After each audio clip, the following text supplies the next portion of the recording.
Hello, my name is Sally and welcome back to my channel. The video today is going to be a little bit different. So what I have planned is a combination of things. So first we are going to do 3 Duolingo type questions. We're going to start with the C test and then we're going to move into the vocabulary. And all of these things are going to be related to a particular theme. After we do the vocabulary, I'm going to talk to you briefly about the theme, and then I am going to give you a link to an external source. You can choose if you want to work on reading or listening, and you will go to the outside source and either read the transcript to the audio or you can listen to the audio. And then you'll come back to my site and I have prepared some questions for you. I thought that this might be a way to extend the lesson and give you guys some practice on another skill that you may want to work on for your English abilities. All right, let's get started with the C test.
All right, if we look at this passage, the first sentence lets us know that the topic is the Olympic Games. The Olympic Games are a series of international sporting events hosted in different cities around the world. The summer and winter games are held in rotation. So rotation, the tion ending, is a noun form. And if we have to rotate, it means that these games change. So you have the summer, and then 2 years later you have the winter, and then 2 years after that the summer. So you can see rotate is things shift position. Okay, let's carry on. The first Olympic Games were held in Olympia, Greece in 776 BC. The original games were ended in AD 393 by Roman Emperor Theodosius. In 1894, the Greeks became interested again, and the International Olympic Committee was founded. A lot has happened since the origin of the Olympics. More than 200 nations are represented in the Games. There are numerous challenges and controversies that come with the size of the Games. The Games also come with a lot of opportunities for the athletes and for the cities that host the Games. All right. Let's move on to the next one. Okay, we've switched topics to breaking or breakdancing. So let's see what we have. Breaking, also called breakdancing or b-boying, b-girling, is an athletic style of street dance from the United States. It was created by the African American and Puerto Rican youth in the early 1970s. By the late 70s, the dance had begun to spread to other communities and was gaining wider popularity. Today, there are many individual styles used in breakdancing, and it seems to only be gaining popularity. A practitioner of this dance is called a b-boy, a b-girl, or breaker. Okay, all of these answers seem pretty straightforward to me. If you have any questions, you can let me know in the comments.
All right, let's take a look at these words. Formalized is a verb, and this is the American spelling. I thought I would point that out. And it means to make something official. Rigor is a word, and the British spelling has a U in it, but the American spelling, it's just R-I-G-O-R. And it means, it's a noun, and it means that it's a difficult or unpleasant situation. Highbrow is an adjective, and it means that art or music or any kind of creative field is very formal. Negatives. This one is a word, but I've spelled it incorrectly. To spell negatives correctly, you need it to be negatives. And a negative is something that's bad or even harmful. Mummy is a noun, and usually when you see the word mummy, at least in America, it's referring to a dead body that's associated with the ancient Egyptians, and it's dressed in the bandages for burial. Competing is a verb. It means trying to win something. Expectancy, this is wanting something to happen. You're expecting something to happen. And expectancy is a noun. In here, this word is spelled incorrectly. So to spell it correctly, you would spell it expectancy. So you would leave off the E. Tremendously. Tremendously is an adjective. It means very large, or it can mean very great or very good. Forefront is a noun. It means that something is in the most important part or in the most important position. Assuming in my slide is spelled incorrectly, you should spell it assuming. And it's a form of to assume something, which is to think something is true without knowing it or without evidence. Particular is correct. It's an adjective. It means to indicate one specific person or one specific thing. Dense is not a word. Originally, I was thinking dance because our topic was breakdancing. If the I had been an A, it would be a word, but DINCE is not a word. Definitely in this picture is spelled incorrectly. You should spell it DEFINITELY. It's an adverb, and it means certain or without a doubt. Rooting. And this is a verb form of the word to root or to cheer. So if we're thinking of the context that we just talked about, you root for your favorite soccer team or you root for your favorite singer, whoever you're cheering for, you're rooting for them. Generation, in this case, it's spelled incorrectly. GENERATION is how it should be spelled. And it's a group of people born at the same time. Committee, this is also spelled incorrectly, and it should be spelled COMMITTEE. And this would be a group of people chosen to do a certain job. Extreme is correct. It's an adjective. It means very great in degree. And our last one, credibility, again, I spelled it incorrectly. So to spell it correctly should be CREDIBILITY. And it's the quality of being believed. Will people believe what you say? Do you tend to be honest and truthful? Okay, these are the words for today. I hope you did well. So I'm sure you have figured out that the topic for today is the Olympics. And if you don't know, in December, it was announced that breakdancing would be a part of the 2024 Olympics that are going to be held in Paris, France. And I thought it was a very interesting addition. There are other sports that are going to be added, and of course some will be taken away. And with something as big as the Olympic Games, of course changes are going to be controversial. Everybody has their favorite sports that they want to be included in the Olympics. And some people disagree with choices. I thought breakdancing would be one of those controversies because I think when you think of a sport, a form of dancing may not be the first thing that comes to mind. I thought that initially when I started reading about that, but then I think about breakdancing and it is extremely athletic. So I'll let you decide what you think about breakdancing and whether or not it should be added as a sport. And you can let me know in the comments what you think. But what we're going to do now is I am going to give you a link to an article. If you want to work on your listening, then I recommend you listen. There is an audio. If you want to work on your reading only, you can read the text and then you can come back once you've either read or listened, and we can do some questions. I have prepared a few comprehension questions, and I'll give you those. You can see how you do with those. But I want to talk to you a little bit about reading and listening. A lot of people think that to practice their listening skills, they should only listen.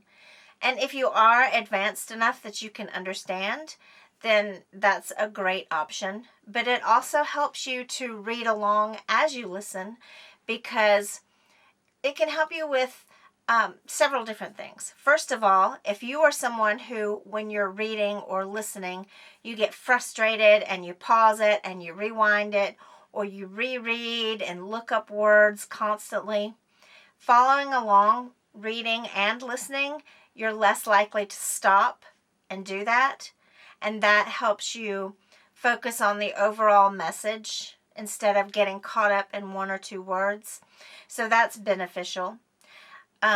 Reading as you're listening can also help you internalize the way words are pronounced. So it helps you with your own comprehension, but also your own production and your pronunciation. So there are benefits to listening as you read along.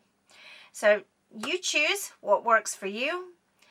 We can go to this link and then come back here and I'll have some questions for you.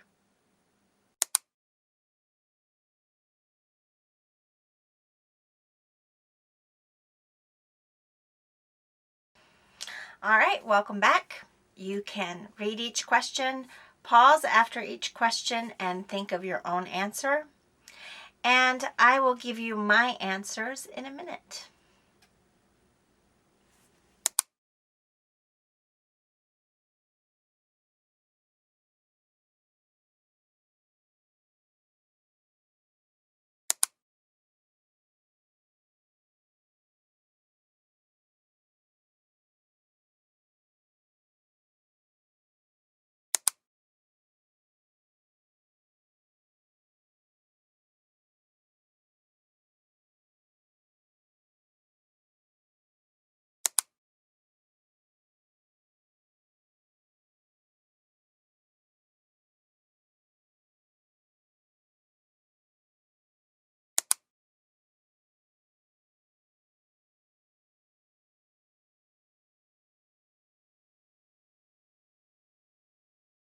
All right, so our first question is, what did Xavier mean when he said that the older generation of breakdancers only had battling in the past?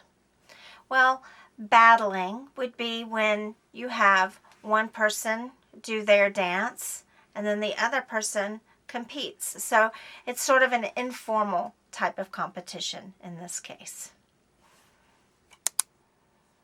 All right, question number 2. Xavier says that the Olympics are on the table. What does this expression mean in this context? Well, on the table means that something is ready to be discussed. It's available for negotiation, and in this particular case, it means it's happening. The Olympics are going to include breakdancing. All right, number 3. When Xavier mentions that breakdancers are wrapped up like mummies underneath their clothes, what does he mean? So he doesn't mean that they're literally wearing bandages under their clothes, but he means that breakdancing is a physically challenging sport and people get hurt. So to say that they look like mummies under their clothes, it makes you feel like they're probably always nursing wounds. They always have something that is hurt. Maybe they do often have bandages, but he doesn't literally mean that they're dressed up in bandages all the time, just that they're hurt often in this sport. Okay, question number 4 is, what are the origins of breakdancing? So you can remember it both from the first question, the C-test question, and from this audio, that breakdancing originated in the Black and Latino communities in the Bronx in the 1970s. Okay, let's take a look at the last question. How does the professor feel that including breakdancing in the Olympics will affect the Black and Latino communities in America? Well, in this passage, he indicated that they won't be there. And so if you think about that, these communities created this form of dance. They grew it and evolved it into what it is today. And that is something that's going to the Olympics. Now, once these athletes take over, it's no longer going to be street dancing. Not truly. the people who are engaged in this sport in a competitive way will be the ones who continue to evolve it from this point. So while the people involved in breakdancing as a sport will acknowledge and respect the people who created it, it's now going to be taken over, and it will change. And it will change away from the original creators of this form of dance. All right, so what did you think of this story? What do you think about breakdancing as an Olympic sport? Let me know in the comments. I'm curious what you think about this sport. And I also thought about the possibility of maybe creating a Zoom chat.